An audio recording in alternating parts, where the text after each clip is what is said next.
the service, we had each other's backs. But as veterans, it can sometimes feel like we're all alone. For confidential support, call 1-800-273-8255 and press 1. Chat at veteranscrisisline.net or text 838-255.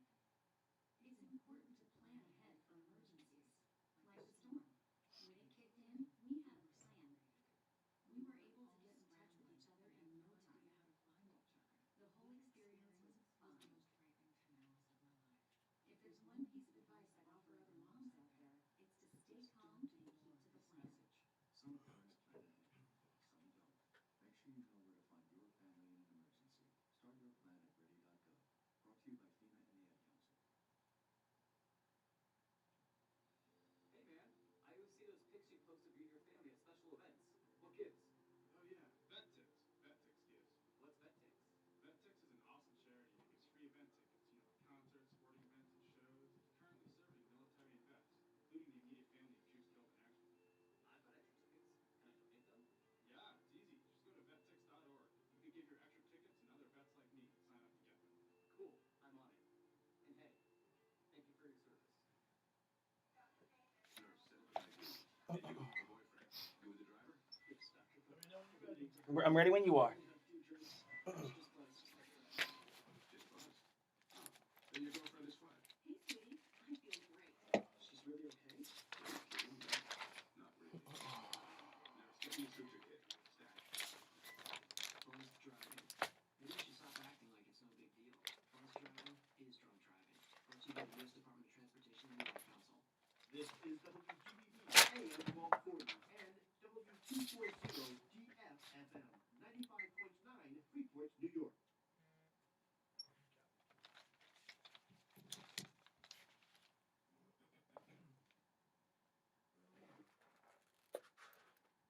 The views expressed in the following program do not necessarily represent those of the staff, management, or owners of WGBV. This is Sportstalk 1240. Do I need to spray one of the headphones for you? Here we go. That's right, ladies and gentlemen. Thank you for joining me here again. This is your host, Rob Cramer, for tonight, 9 p.m. Taking over right here on Sports Talk 1240. Thank you for joining us here. Beautiful night here in New York, and we really appreciate you taking the time. Everything going on in the world right now, no reason to have a little sports to distract us from everything. And, we got some sports on the horizon right now. So, when you look, the NHL has already laid its return to play format out there, and I'm going to be getting big into that in a little bit. Both local teams, the Rangers and the Islanders, will be participating, so that should be a lot of fun. The NBA is sure to be giving a decision on their, also return to play format very soon. They're taking their time, and they have it. I mean, the NHL really won't be doing anything major until at least July 10th. So you figure the NBA will be doing something around that, sometime around that date. So you figure we'll be seeing meaningful hockey and basketball games in August for the first time ever, really, except for any Olympics. So that's going to be a lot of fun. Also, we got a lot of stormy clouds over baseball these days. There's a lot of uncertainty. There's a lot of distrust between the owners and everything else. And I'll be getting to that in a minute. But before all that, I just want to say you could check Sports Talk 1240 out on Twitter at Sports Talk 1240. Go to Facebook, give us a like, and go to sportstalk1240.com for all the news you want on the hosts, all of our old shows, and everything else. So thanks for sticking with me here tonight. And like I said, so baseball right now, there's a lot of animosity growing between the players and the owners. The owners want to split the revenue with the players 50-50. Now that changes things from an agreement they came to in March. But right now, I don't think anybody anticipated in March that we would be playing as abbreviated of a schedule that they're going to end up playing. I mean, right now they're probably lucky to get in 80 or 90 games from a baseball standpoint. And we had for a long time, it looked like the perfect day It looked like Independence Day, July 4th, could potentially be the opening day for the 2020 baseball season, which has been rumored since really, I would say, mid April, that that's the date that they circled. But we're rapidly approaching that date. June 1st is tomorrow. So you got to figure they're going to be having at least a 2 week spring training. In fact, it's probably going to be longer than that. But if they have a 2 week spring, a 2 week or so spring training, um, that's already, if they came to an agreement tomorrow, that's taking us to June 15th. And we know that an agreement is not going to be coming out tomorrow. You hope maybe sometime this week, maybe next week, but if they don't be, mending these fences in the next few days, baseball will be put off even longer. And if they do even play this season, I mean, there's a chance that they don't even play this year at all. Or if they do play, maybe they'll be playing with AAA players, who I guess will be considered scabs. But it looks like they're not going to be playing. Um, you know, it really just looks like that baseball is in a no-win situation right here, because pretty much if they don't come to an agreement, they're going to be the bad guys. It doesn't matter. Baseball, and I don't blame the players for wanting to get every penny that they can get, but they also have to come to the realization that in this COVID world we're living in right now, 30, guys like Mike Trout and Garrett Cole making $36 million, that's going to be a little unrealistic this year, even at a pro-rated salary, which means that let's say that guys like Trout and Garrett Cole make 36 million over what would be normally a 162 game major league season. Let's just say, for argument's sake, that they play 80 games this year, 81, whatever, 50%. Um, so then that $36 million salary becomes an $18 million salary. Well, while that's helping things out a little bit, it still is going to be, and you're not crying for these owners at all, because they're all billionaires. It's millionaires and billionaires trying to figure this out right now. But I do understand how a lot of these salaries, and the exorbitant ones, it'll be extremely difficult to pay this year in how this is going. So they're going to have to figure something out. Somebody's going to have to bite the bullet.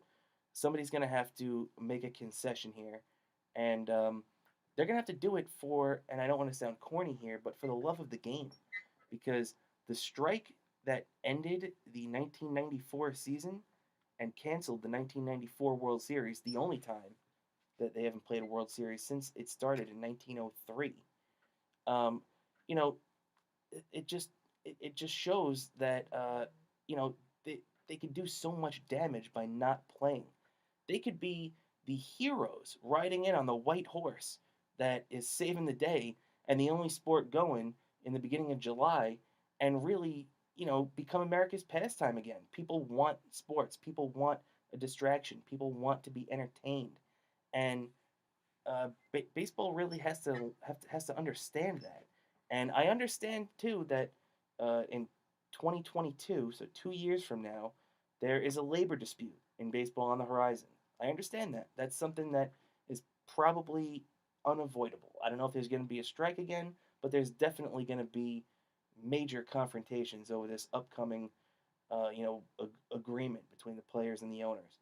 So there's definitely a lot of divisiveness going on there.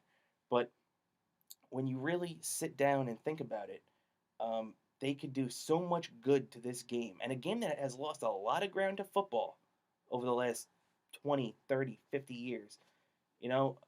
I remember being a kid in the early 90s, and baseball, at least in my world, was far, far ahead of of professional football and basketball, and hockey was up there because the Rangers made it relevant with the cup and everything. Well, from my perspective, but uh, as the years went on, and even though baseball was my first love, football really, really lapped them multiple times, and game enjoyment, and getting the fans out there, and just everything. A lot of people complain about the pace of game in baseball. You'll never hear that in football.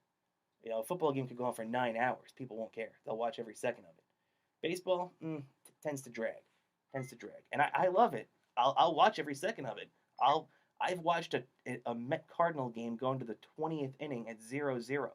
So you can't stop me from watching baseball.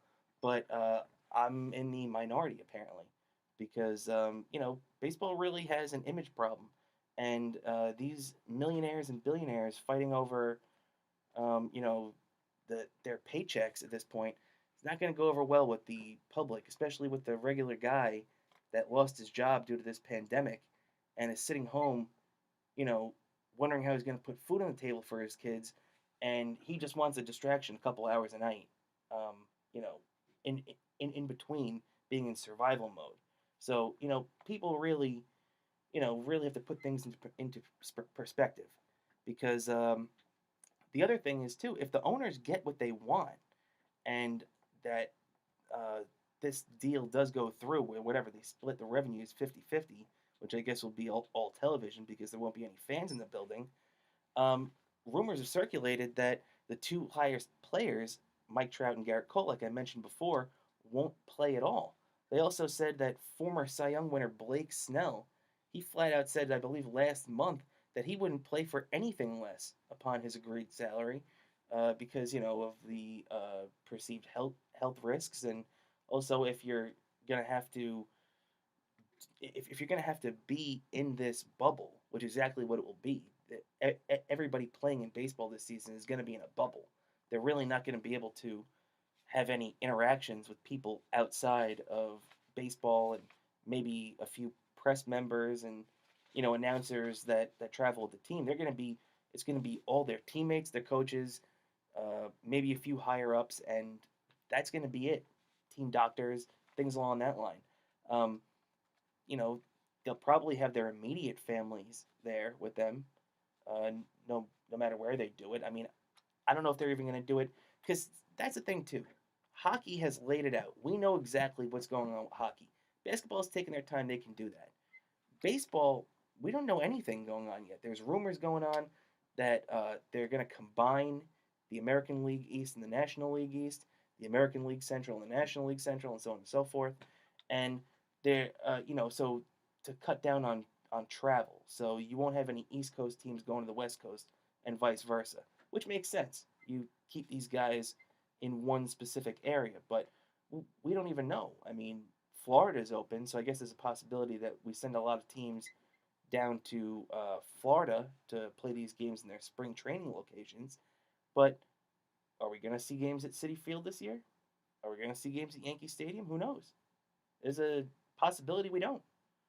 I know Governor Cuomo said, I believe last week, that he is willing to work with all professional sports teams to get these wheels in motion and get it going. But how long is it going to take to get everything up to snuff, especially in the place that has been hit hardest, New York City?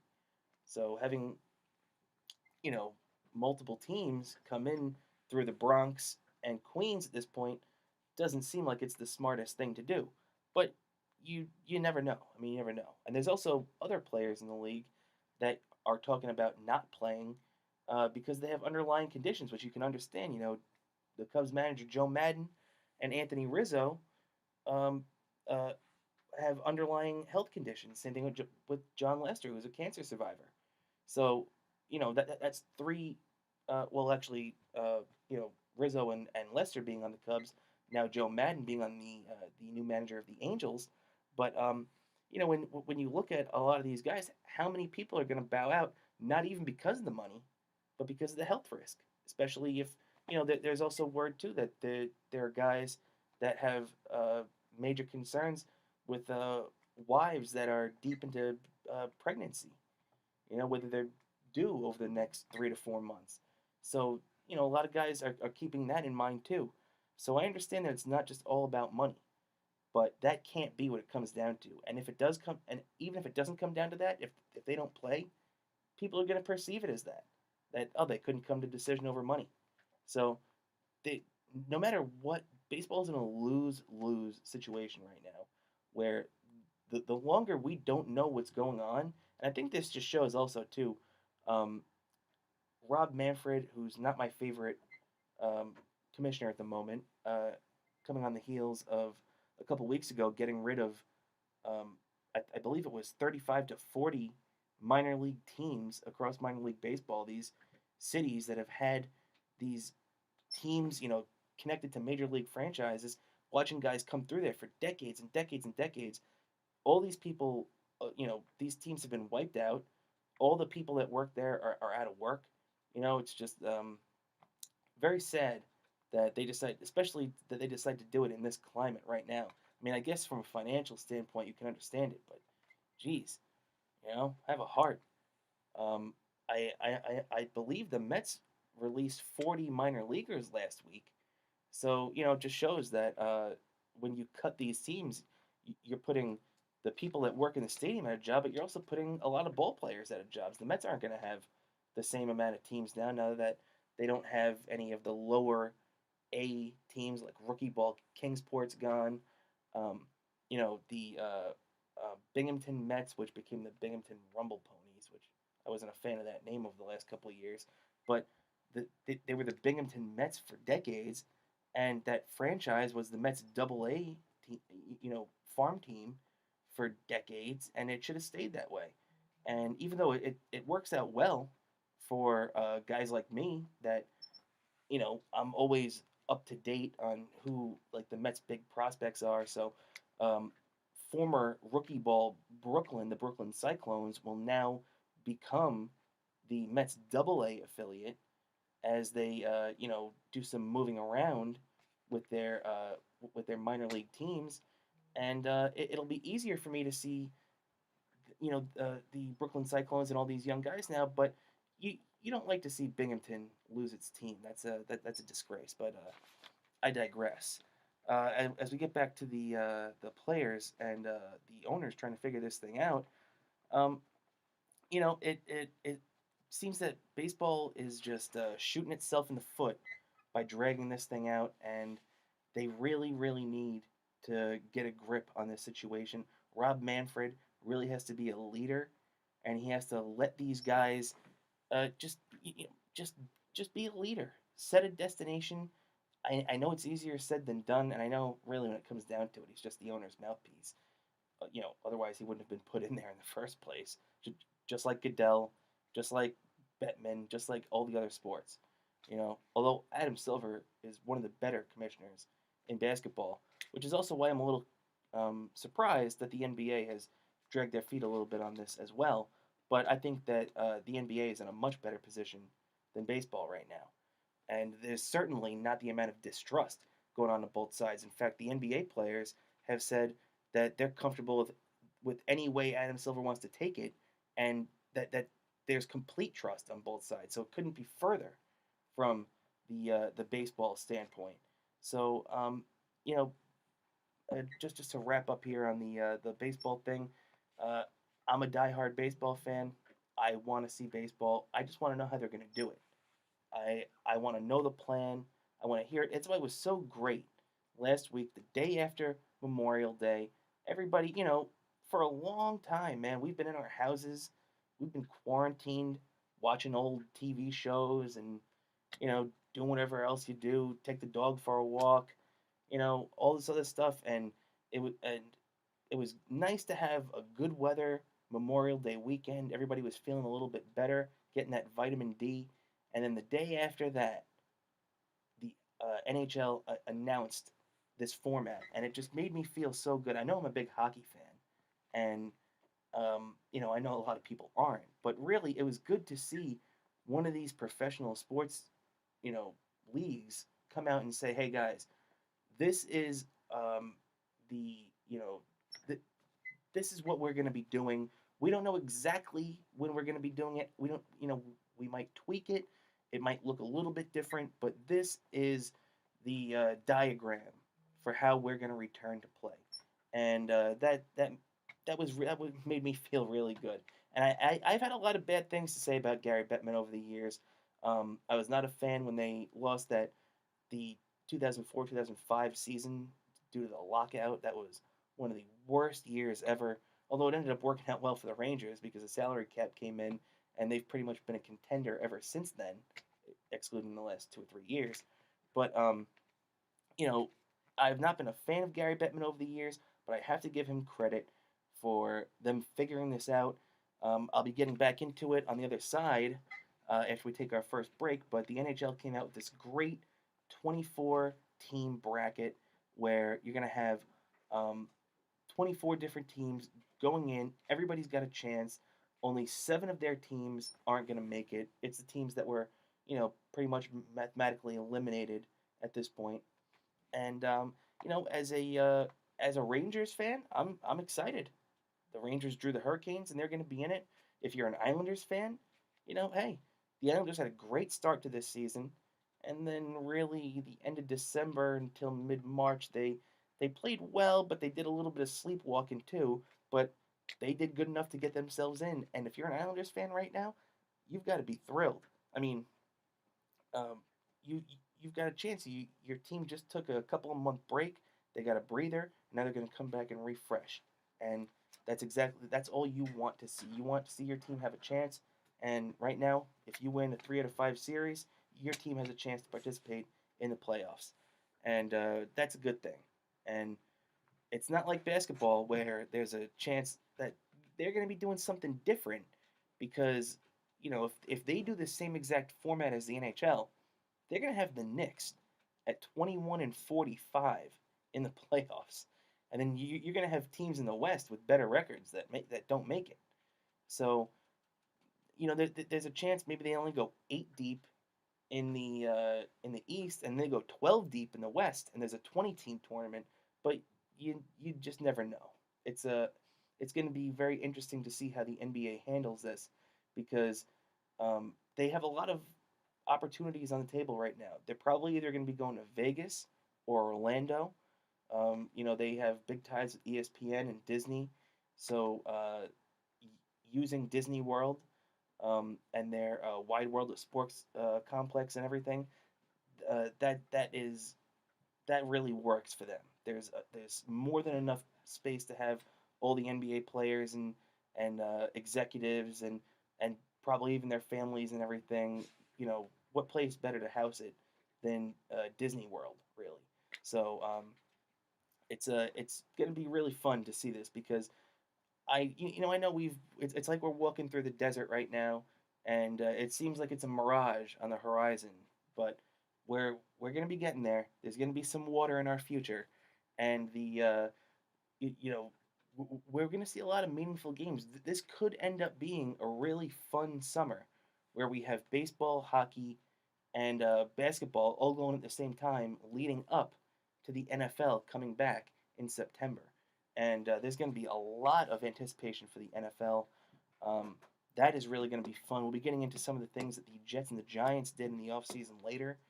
To be honest, I like both of them. I think the Jets and the Giants both had productive off seasons under the strangest of circumstances, especially that draft. If you caught the the NFL draft at the end of April, that was pretty good. The NFL under intense circumstances really did a good job, hit a home run. Like I said, I don't I'm not a big fan of Goodell, but I think Goodell did a good job with that whole thing. They even added the fans booing him and everything, which came off a bit cheesy at times, but was still good. That it was still something that you're used to seeing when you see the NFL draft. Is the commissioner getting booed? One of the most loved traditions in sports. But all right, and with that, everybody, I'll be taking my first break of the day. I want to thank you all for sticking around with me here on this Sunday night, and we'll be getting into some football and some of this hockey playoff format when we get back, and this day in sports history. Thanks for sticking with me. Catch you in a few.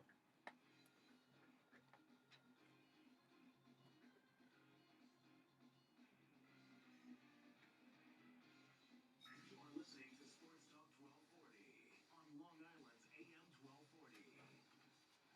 WGBB. Country Foot Care, official podiatrists of the New York Lizards, have been delivering state-of-the-art foot care with good old-fashioned caring to Long Island residents for over 30 years. Specialists in sports medicine and foot injuries, Country Foot Care can be reached at 516-741-FEET or online at countryfootcare.com. Want to advertise your business on Sports Talk 1240? Place an ad on sportstalk1240.com and run a radio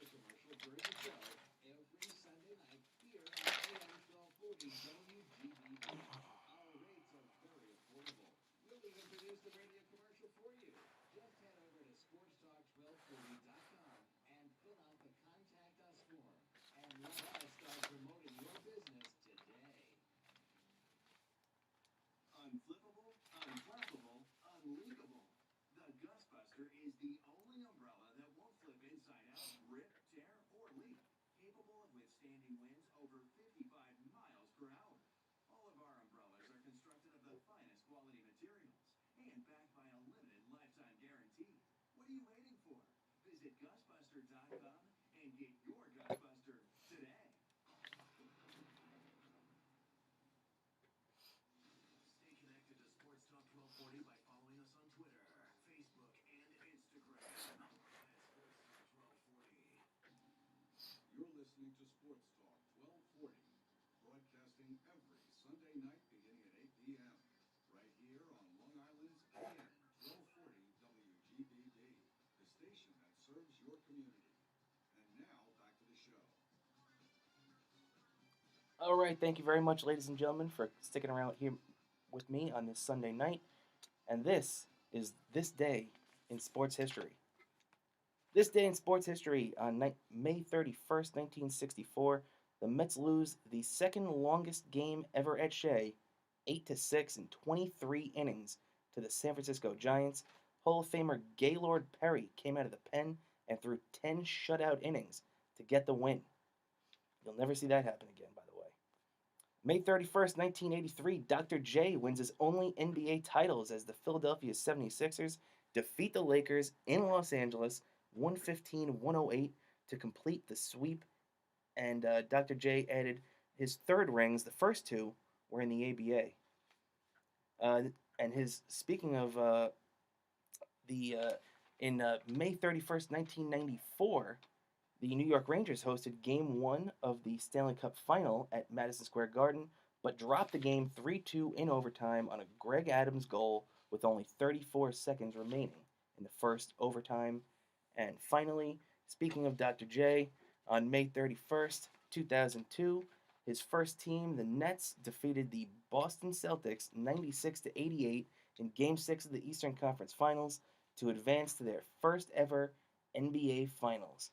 They went to a few in the ABA, but that in 2002 was their first. And that, ladies and gentlemen, is This Day in Sports History. All right, thanks for sticking around here. I'd like to give a shout out to my buddy Joe. Thanks for tuning in, Joe. He's a good man hanging out with me over in Farmingdale there. So, let's see. So now that I'm back here, I'd like to get into this NHL return to play format. We got into it a little bit before the break, but so it's a 24 team tournament. Looks like it's going to be a bracketed tournament, but the NHL gave themselves a little bit of leeway. They're going to have the top 4 teams in each conference get a bye. So that means you have 4 in the West, 4 in the East. So that's 8 that are unaccounted for. The other 16 teams are going to play it out in play-in series, where you're going to have the lower seeded teams face the teams that were, really 5, 6, 7, 8 in the NHL, and in the playoff picture. And for instance, the Rangers are the 11th seed at this point, although it was really only by points percentage. They would, I believe, the Rangers, had they figured out they finished off the regular season. I don't know about the Islanders, but they definitely would have passed the Columbus Blue Jackets. So, the Blue Jackets were under 500 in the regular season. The Rangers weren't. So, that's another story for another time, though. Doesn't matter. Rangers are in. I believe they got the best matchup for them too. It's going to be Rangers and Hurricanes, the 11th seeded Rangers against the 6th seeded Carolina Hurricanes, and it's going to be a lot of fun. That's not the only one going on, but so far, when Gary Bettman made this announcement, he announced that, like I said, 24 teams are going to compete for this title, the Stanley Cup, to be the 1920 champions this year. And so 7 teams are officially out of the running now since it's 24. There's 34 in the league. You got the Detroit Red Wings, who have the best chance to get the number 1 pick, having a historically bad season. The Ottawa Senators, the San Jose Sharks, Los Angeles Kings, Anaheim Ducks, New Jersey Devils, and Buffalo Sabres are all out right off the bat. And so we know that going in. The play-in series, the play-ins are going to be best of 5. But what we don't know is when you get into that official first round of the which would be the final 16 of the tournament, after the 8 play-in teams are eliminated, is that quarterfinal series going to be a best of 5 or a best of 7. They haven't figured that out yet, but they've given themselves a good amount of wiggle room with that. So they'll figure that out. But what they do know is that the conference final and the cup final will be a best of 7. So at least that's in the books. But the way they broke it down was that they're going to be doing this in a set of phases, where phase 1 is where we are right now, where the players are practicing socially distancing and self quarantine and just being smart type thing. Phase 2 looks like that's going to start this week, could be even as early as tomorrow. Gary Bettman specifically said early June, meaning possibly even the first week of June, saying that teams that are located in states that are opening up sports facilities and allowing that type of thing to happen will be allowed to have groups of teammates go in. Um, they can train at their training facilities. They can go in there. It's only small groups of guys. So if there's a hockey team, maybe they normally have 30, 24 to 30 guys hanging around there. It'd probably be closer to 30 once we get back to full bar. I think they're going to be adding a few spots onto rosters um, and things along that line, really just to satisfy the Players Association. And you're also going to have, if a guy gets hurt, you can't be calling on a guy that hasn't played in 6 months. So they're going to have to be keeping some guys in shape with them. There'll probably be some kind of unit, like a secondary unit, that they have traveling with the team, or at least just staying in their training facilities. Um, you know, there's a lot of things on the table. So like I said, we're in phase 1. Phase 2 could begin in this week, where they get the small groups of teammates, and when they do that, those groups and those players will be tested 2 to 3 times per week. Um, this is going to go on at least until July. So we're going to be, May really, April and May has been phase 1. Phase 2 is pretty much going to be all of June, which I just described. Small groups of players getting tested, practicing. Phase 3. Originally, they said it would begin no earlier than July 1st. Well, that looks like that's been pushed back 10 days. Now they're saying no earlier than July 10th. Um, Starting then, the 24 still alive teams will begin training camp, official training camp, and during that period, they will be tested 3 to 4 times per week for the coronavirus.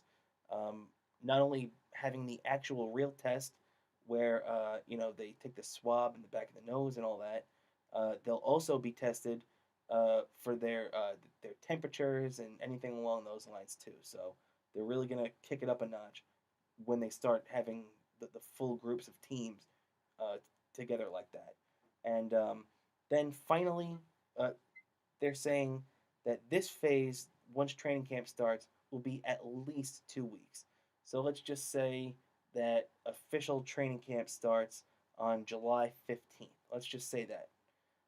So you figure July 31st or August 1st, right around there, is when we're starting this season. And that's, 2 weeks of training camp. In hockey, you can do that. Baseball, that's probably being optimistic, because you're still going to have those pitchers get their pitch counts up and everything like that. But hockey, they're going to give those guys a good solid 2 weeks training camp, and that's phase 4. Is when, as soon as that is over, playing games is phase 4. Um, they will decide on a hub city. We'll get into that in a second.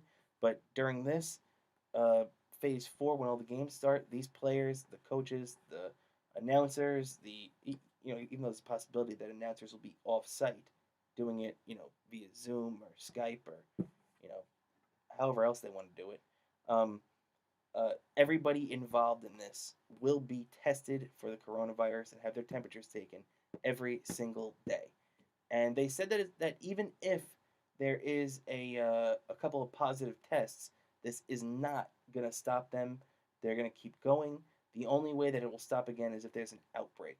If, multiple guys on multiple teams, maybe even full teams, are breaking out with this thing. which you just gotta hope at this point that's not going to be the case. But they have to be safe and they have to have um, they have to have procedures in place to figure this thing out. And so like I said, they're gonna have that play in going on at the same time as that play in will be a round robin of the top four teams in each conference playing for seeding. So, for instance, if the Bruins have the best record at the end, they play each team once, so you have 4 games or 3 games actually, and you play each team once, and the team that has the best record at the end of that gets the highest seed. So they will be facing the lowest seed possible. So, it could end up being Washington Rangers in the first round. It could end up being you know Boston Rangers or Boston Islanders. It's going to depend on how the seeding works out.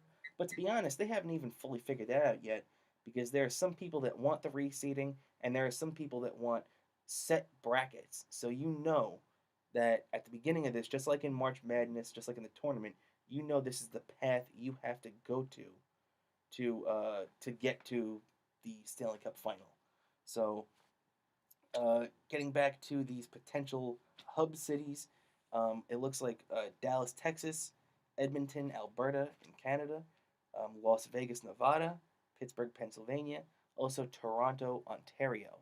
So, we got a lot of situations out there, a lot of different options. I know the Canadian cities offer a lot, especially Edmonton has, you know, many facilities out there that are like it'll be different than if you go to Las Vegas, where there's really only a couple of places outside of where the Vegas Knights play, where you can realistically have this hockey thing go down, this tournament. But if you're doing it in a place like Toronto or Edmonton, where hockey is the thing going on there, you're gonna have a lot more facilities that'll be friendly to these teams and everything. The only thing that won't be friendly is the Canadian government still has in law that if you come into the country of Canada, you have to go through a 2-week quarantine. Now, the NHL said that they're not going to do that.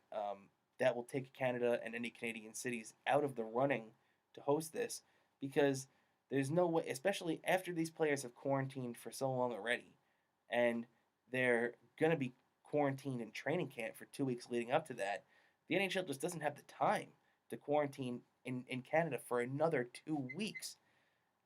There's no way they're going to do that. I'm pretty confident I can see with the interest level and the love of hockey in Canada, I definitely will see them easing these restrictions and getting something in there if it's possible.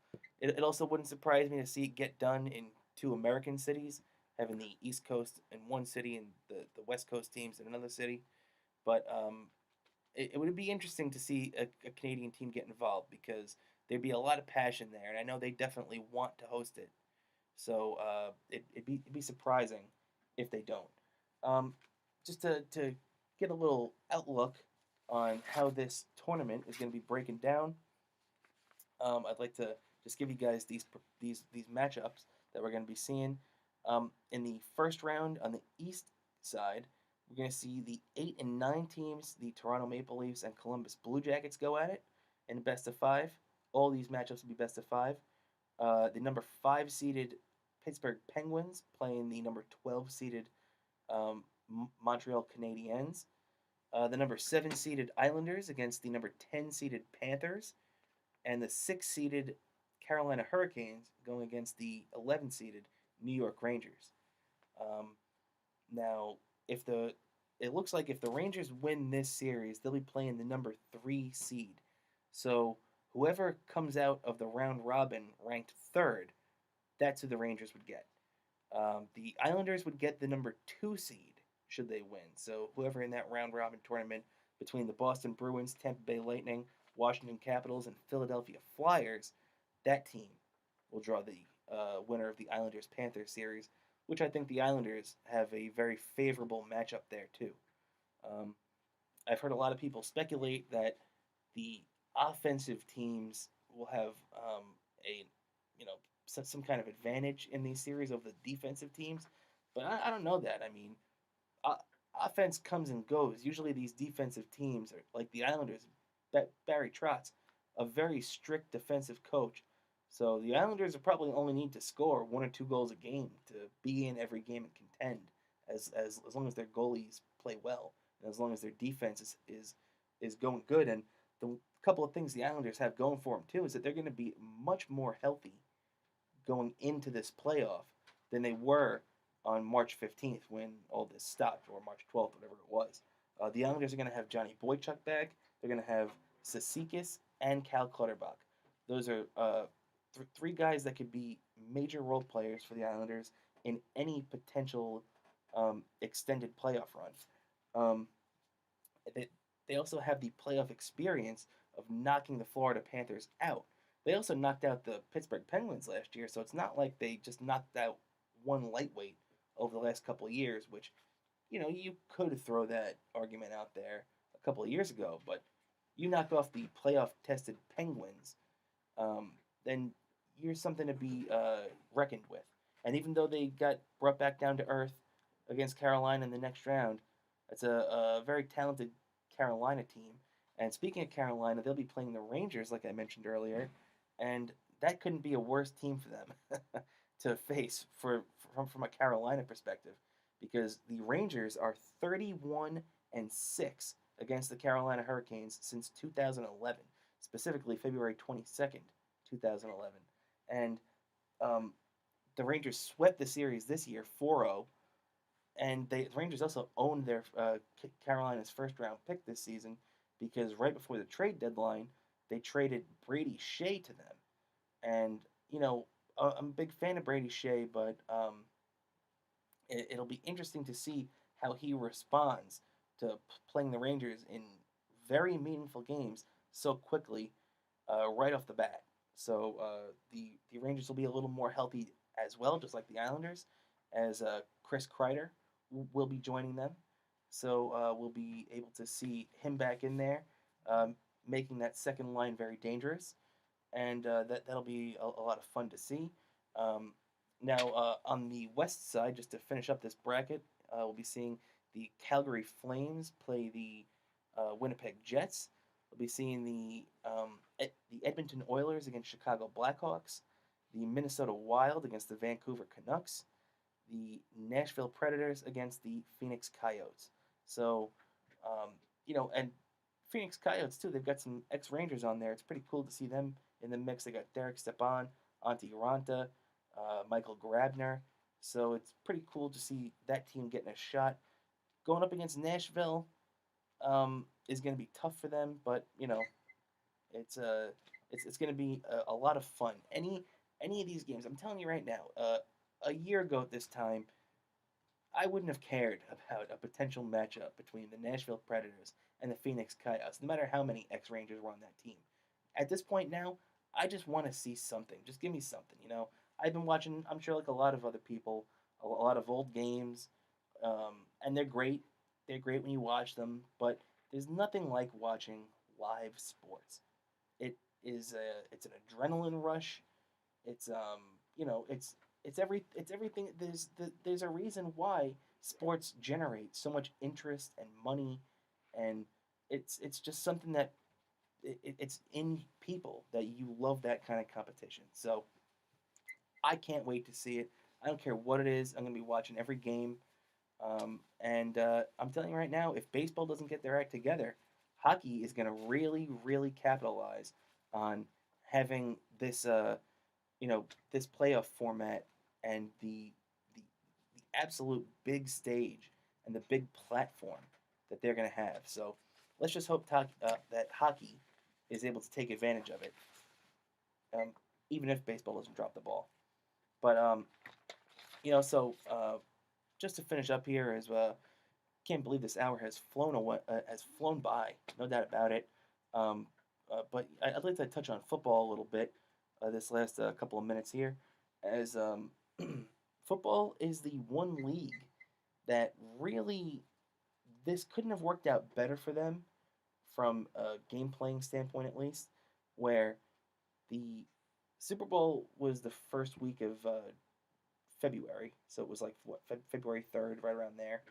Um, and obviously everything shut down here about 6 weeks after that. And you just got to say that the timing could not have been better for them. They got the Super Bowl in no problem. They got the draft in no problem. Sure, it stunk that you couldn't have people there. Um, they were bound. Uh, they were ready to have this big shindig in Vegas, and it was going to be a big event. And unfortunately for the NFL, that just didn't end up happening. But they still put on a good show, and they're going to be coming back at the end of summer when you know the good thing about the NFL too is that they can just kick back and watch everything the other leagues do wrong and just do the opposite. That's pretty much what they have to do. Just because people are going to be so happy just to see football back, especially after all this crap we've been through for the last couple of months. People are going to be so happy to see football back. It's going to be weird if there are no people in the stands. Football probably has the best shot of getting people in the stands because you have an 80,000 seat place, even if you can put it at quarter capacity or whatever and have, say, maybe 20,000 people there, which does seem a bit unrealistic at this point. But, if you get 15 to 20,000 people in a place that holds 80,000 people, maybe you can do it. Maybe there's enough room to keep everybody, apart or however much you need to do it. So, that's going to be interesting to see. But I think football is positioned best. And just to touch on a couple of our local, or on the two local teams here, because I don't consider Buffalo local. The Jets and the Giants right now. The Jets are. I think the Jets have had a really productive offseason. You know, you can only know so much about the draft. The draft is all speculation and conjecture, and you really don't know what you've got. Sometimes for a couple of years, but a lot of the times, as soon as these guys step on the field in preseason and the regular season, within a couple of weeks, you know what you've got. Um, Quinnen Williams for the Jets that they picked last year.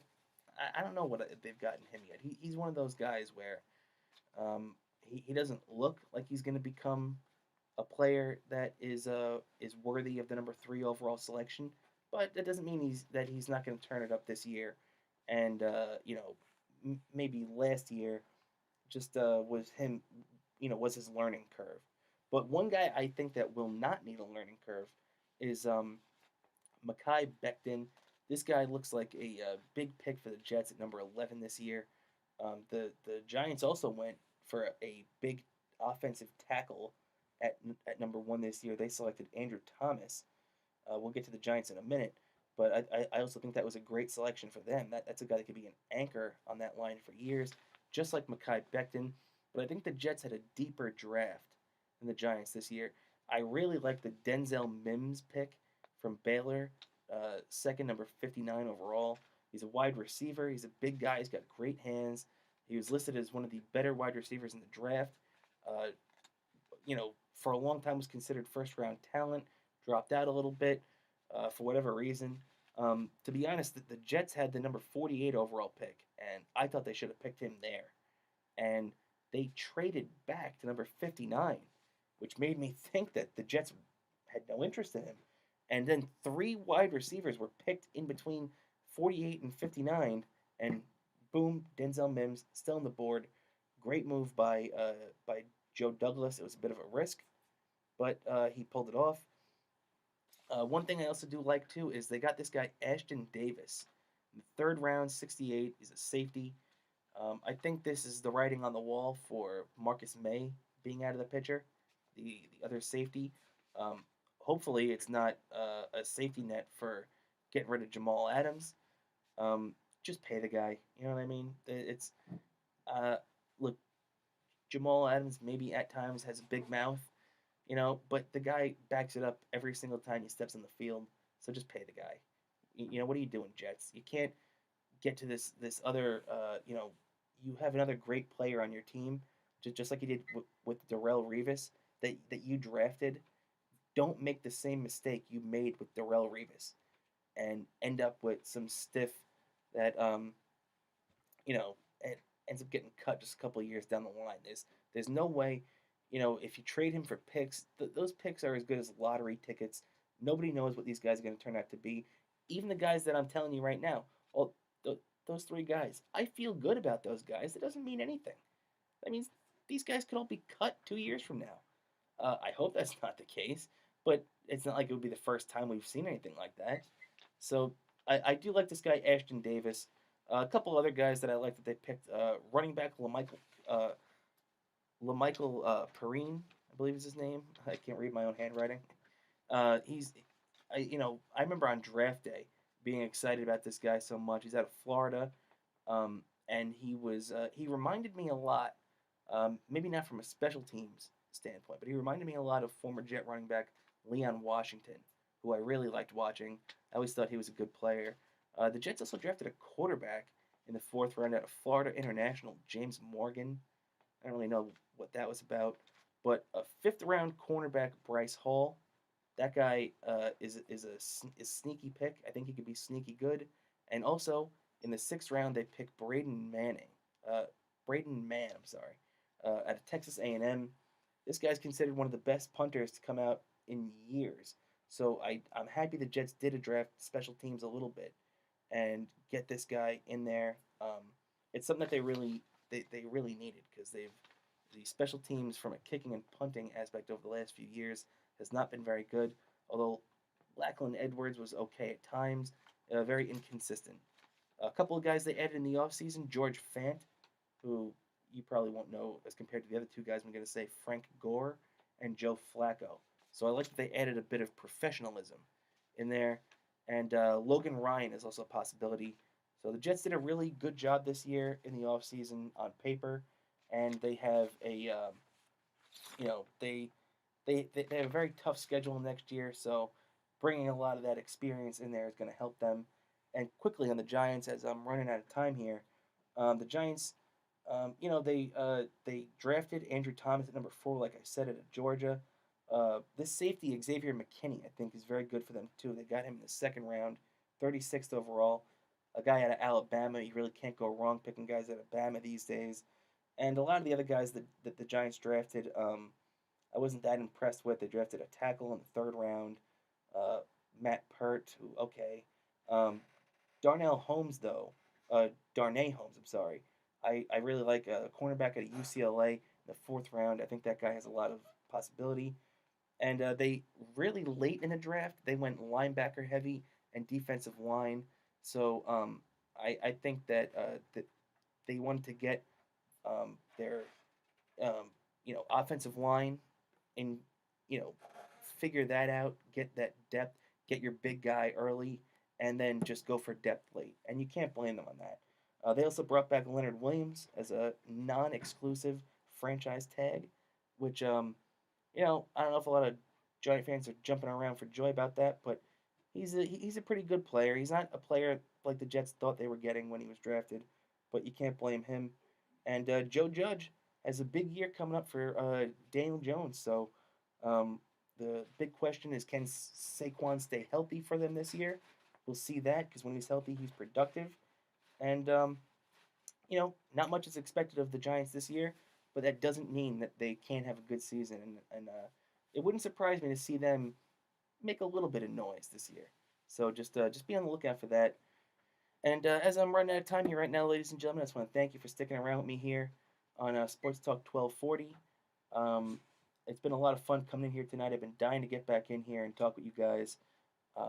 Thanks for tuning in. You can check me out on Twitter at CramerNY. You can also check me out at Coffee with Cramer. That's Coffee W, my last name Cramer, Cramer on Twitter. Check out all my old shows. Check out everything else. And thanks for sticking with me here. Thanks for Brian behind the glass for coming in, man. Everybody here, thanks for Rob putting me on. I'm just really happy to be able to do this. And thanks to everybody for listening. This is always a lot of fun. Sports is one of the best distractions in the world, and it's not good to bury your head in the sand and only think about sports. But when when you're here and you're able to jump in head first. It's a lot of fun. So thanks for sticking around. Have a great night. Be safe, and I'll catch you next time.